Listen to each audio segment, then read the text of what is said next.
Ikaw na naman, Apex. Ikaw na naman, Abra. Pag nagbabato siya, sigaw ba naman, Darna?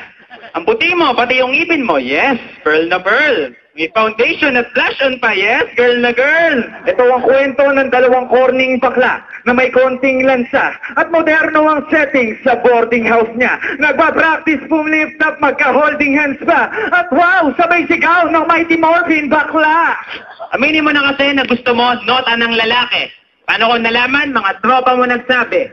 Bitch ka sa Pasig, Bateros at Makati. Sobrang bitch ka ni Bojam, nagseselo si Cassie.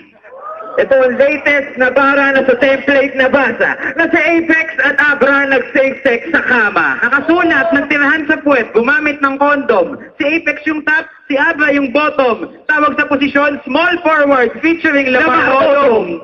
Tapos si Abra, nagpumilit sa kondo, gumawa ng skandal, gawing bulilit na porno, gusto mo ng multi ito, 3 hits na combo, Yosiko Malboro, sa'yo pilit pang pok-pok, na masarap paliguan ng suntok at mag-asawang sampal, yung mukha mo at tinga mong tangina magsingkapal. Bad bet! Tumatabay sa ilong na matagal. Bad trip! Amoy taing nakababad sa kamal. Kaboses, hunyango, anong klaseng nilalang to? Baka mimiyak sa ganito. It's a small world, talagang lumiliit ang mundo. Bakla! Utak nung kasama mo, sinliit ng munggo. Banat namin punchline sa inyo, siba ng lumpo. Lahat ng babato nyo sa amin, pare tinatapon ko. Kami panghina, hamon nyo, kahit sa korte batara. Parang baliw versus bakla, at isang pobre na dukha. Mukha kang cartoon, sigaw manga, pati korte ng mukha. Tingin mo nakakatawa ka pare, ang corny mo, tanga!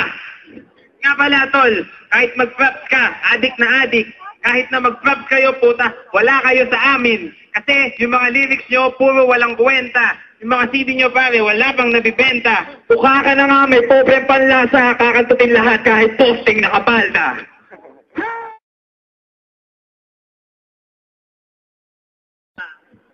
Harlem, Harlem, Harlem. Hindi ba tinampasan na kita dati ilang buwan ang nakalipas? Nang mangiyak-ngiyak ka sa laban natin na parang binatuhan kita ng tear gas?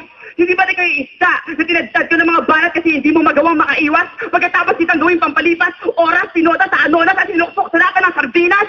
Siya ba yun? Oo, siya yan. Yung pangit, mukhang isa na aking dating fan. Itong may mukha na parang ilang beses tinampas ng frying pan. Kopyang-kopya niya, silo ni Looney na parang ginamitan niya ng Sharingan. Tapos sabi niya mamahalin ang damit niya. Tangina, sa Divisoria lang naman ang galing yan. Mukha ka talaga Shokoy, hybrid ng tawilis at tilis. At kamukha mo yung paa ni Achilles. Pagkatapos makatapak ng ipis.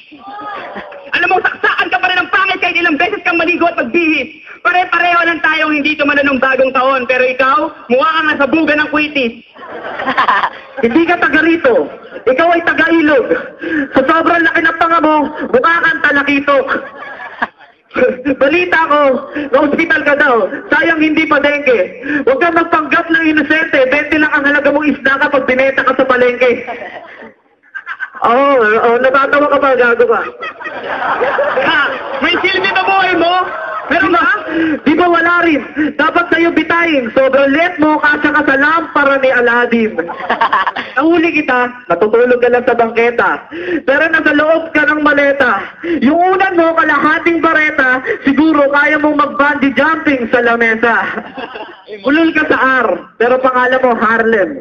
So paano mo bigkatin yan? Harlem? Harlem? Harlem? Saka kang hinayo pa ka, hindi mo malakabisado ang ating national anthem. Paano ka naging hip-hop kung idol mo yung K-pop at Major Garden? Teka.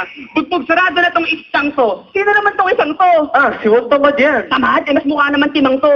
Ikaw yung tipong tanga na hindi na dapat kilalanin. Sorry ka na lang boy kung hindi ka namin galangin. Huwag ka na mag-angat dyan kasi mayayari ka lang sa amin. Kasi kahit anong angas mo pa, Juan, alam ko naman na naglag-panty ka sa akin.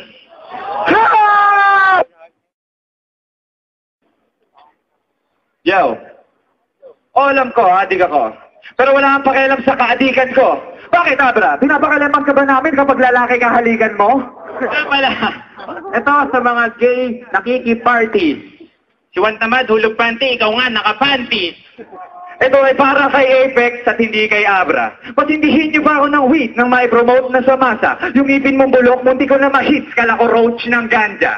Ang approach ko ay para sa mga two-liner mo. Ang swag ko, pala-idler to. At pag tayo pinagsabi, pagmumukha ka lang driver ko. Tol, tropa niya daw si Silencer. Ha? Nagbebenta ka rin ng items, no? Nga pala, hindi schizophrenia. It's schizophrenia. Huwag ka sasabay sa amin kung pag-rap, di mo linya. Pag kami ang nasa stage, ikaw ay rap-rapan. Pag kayo ang nasa stage, ikaw ay lap-lapan. Lap-lapan. At masarap sabayan ng shot at konting ginebra. Ang panonood ng Abra, ang munting Serena. At Apex, ang nakikita ko lang sa'yo, puro kabastusan. Kahawig mo yung puwet ni Coping Pinulbusan. Apex, naaalala kita sa tuwing nanonood ako ng TV pag Halloween. Tang inang mukha yan, pang November 1 edition ng Magandang Gabi Bayan. At yung katabi mo, pag nilagyan mo na ng powder, Abra sa umaga, sa gabi naman, Amber. Hoy, baklang gangster, ilabas mo ngayon ang angas mo. Hindi ako magpapatalo kahit ibigay mo sa akin isang taong allowance mo. Pero susundin ko yung favor ko, susutin mo yung costume ni Sailor Moon. Mga batang palaboy na supot tang ina. Para ka lang si Badang kasi utot lang kita. Yung shot ako sa vid. Kasama mo, di ba? Si Abra daw nilabasan pag sundot ng isa. Puro ka porma. Puro ka papogi. Ikaw ang nakatuwad pag ang style nakadogi. Ito namang si Apex, hawig bayag ni Baby Ama. Ito naman si Abra, idol si Lady Gaga. Hoy! Kahit mga kamag-anak nyo sa amin humihiyaw din. Kumbaga sa basketball, kalaban namin si Nate Robinson at si Yao Ming. Ngayon lang ako nakakita ng maliit na butanding. Yung mukha mo, parang itsura mo, parang halo-halo si Chowking. Teka, tawa ka pala. Akala ko Lego. Butas-butas yung mukha mo, parang ganjara na keso. Uwi ka pala na, pawisan ako, panalo at presko. Dahil magaspang yung pisngi mo, takot ang mga babae makipag-beso-beso. Mukha kang poste ng Meralco, pare paano mo ginawa? Siguro gabi-gabi ka sa banyo gumagawa ng himala. Kaya sa tuwing kasama mo tong dugyot na mukhang batang binangga, ikaw lagi nakatungo, siya naman lagi nakatingala. Tuwing magkasama tong dalawa, si Harlem ang unang nakakaamoy pag si Juan tamad umutot. At sa liit mo yan, sinuchupa mo siya nang di mo na kailangan pang lumuhod. Sino mo, pag nag-rap sila, nagtitinginan palagi. Siguro ang habi nito paggabi, kiskisa ng ari. Aklang rapper na matangkad. Nagngangalang Juan tamad. Pag tinitira ka sa pat ni Harlem, kailangan niya pang tuwing kayad. Pag nagdidate kayong dalawa, sinasama mo sa sogo siya. Ikaw, pag nag-rap, tumutono pa. Sabi niya, Action! sampalin ang ganap! Ang pangit mo mag-rap! Alam mong ikay nagpapanggap, hindi ka magiging si Looney, bakit hindi mo matanggap? No!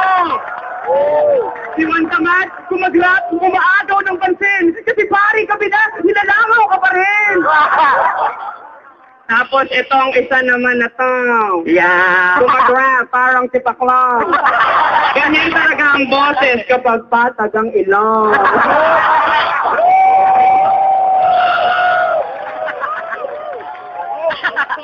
Tangin na Harlem, isda ka pala. Ikaw si Marina na nagdadalaga. Alam mo, Pek, yung tiro nila, medyo pamilyar pag aking sinuri. Oo nga para tayo nakikipaglaban sa dalawang carbon copy ni Looney. Ito si Looney pag tumangkad ng konti. Ito si Looney pag nabangga ng kotse. Si Looney pag yung mukha pinutastay ng linta. Ito naman si Looney pag nagbuhang isda. Si Looney pag nasobrahan sa jakol. Ito naman si Looney pag anak siya ni Dagol.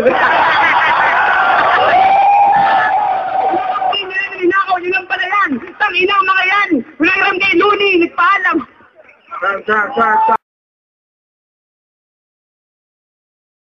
Ari ng lalaki. Kalahati kang tanga at kalahati kang babae. At kung sa akin ibabase, hapit na bitch siyang kasama mo. Nahuli ng hold up ng ale gamit stick ng banana Q. Tangina mo, di ba Abra napipi ka basa? Lakas ng tubing si Nerve, na buka kang kabibing nakanganga? Ito mukhang puki na blurred. Kung hindi ka na hurt, pre may chicks ka na hater. Ari mo raw pag nag-erect, sinlaki lang ng Vicks inhaler. Tapos yung bayag sinlaki ng sizzling plate, sir. Ano, hindi mo matik. Kasi sa puwet mo, kasya, T-bone na steak. Tapos yung hitaw ni Alex, iyong binibake. Yes, master na master. Si Alex naman sumisigaw, faster man faster. Kasama pa si RJ, yung bibig parang Chinese na muffler. Dalawang patay na bata parang Siamese na Casper. Yung isa naka-diaper, yung isa naka-duster. Mas mukha ka pang ang drug dealer sa akin, kaso yung utak mo pang kindergarten. Abra si Sanchay sa Meet Your Garden. Gusto niyang 2-on-2, kiss your partner. Ano, tol? Wala ka nang masabi na naman. Kasi para yung mukha mo, tang ina, bakit ganyan?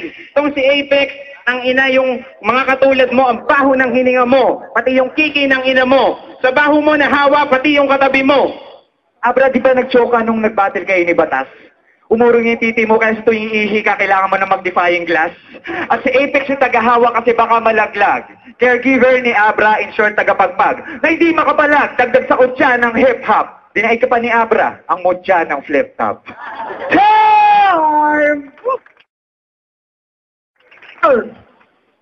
Tinira mo kasama namin, palibasa hindi ka papatok. Sino may kasama mo? Mukhang manok.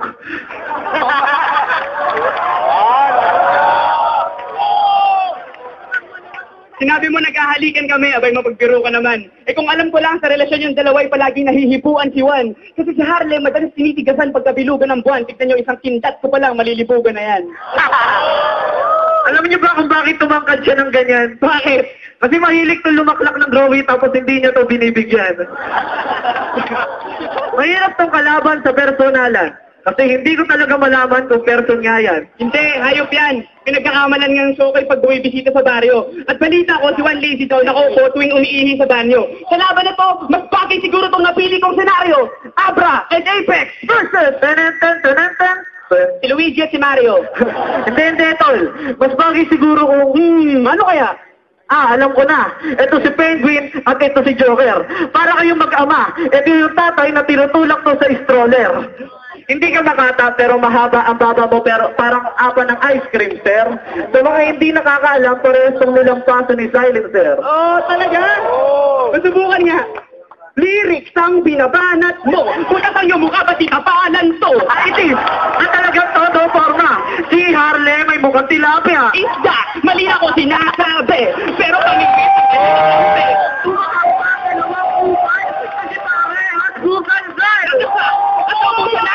Teka. Usakin na natin itong mga to. Yun na nga, hindi kayo uubra kay Abra at Apex. Kasi magaling lang kayo, saka masutra at J-Sex. Hindi nila alam ang ibig sabihin ng safe sex.